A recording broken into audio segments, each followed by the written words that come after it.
Hello and welcome to another episode of the 2000 Rewind, where I look at films released in 2000 that are turning 25 years old here in 2025.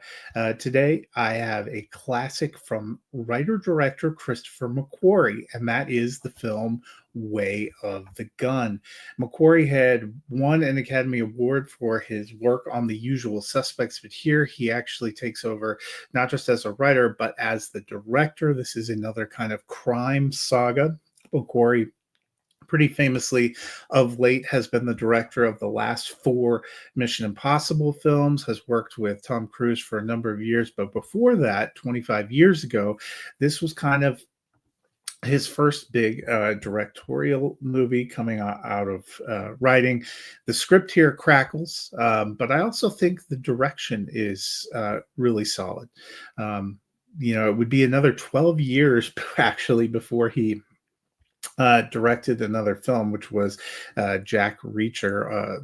When he began his collaborations with Tom Cruise, and as I mentioned, has done the last four Mission Impossible movies. Obviously, very talented when it comes to action directing, and you get a lot of that here. I like the quirky nature of the story. It's about a couple of kind of drifter criminals played by Ryan Phillippe and Benicio del Toro, who kidnap a pregnant woman, Juliette Lewis, who is having a surrogate for a mobster played by Scott Wilson. He sends people after them, Taye Diggs, Nikki Cate among them. The dialogue is a lot of fun here. The climactic shootout sequence was one of the most amazing things I had ever seen. But this film also begins with just a fascinating and wild non sequitur opening outside of a club where our two soon to be heroes confront a guy who's standing in line, and his mouthy girlfriend, played by Sarah Silverman.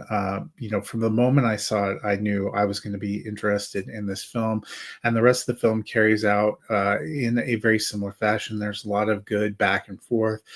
Scott Conn is in here. James Conn, excuse me, is in here as kind of a fixer for the family.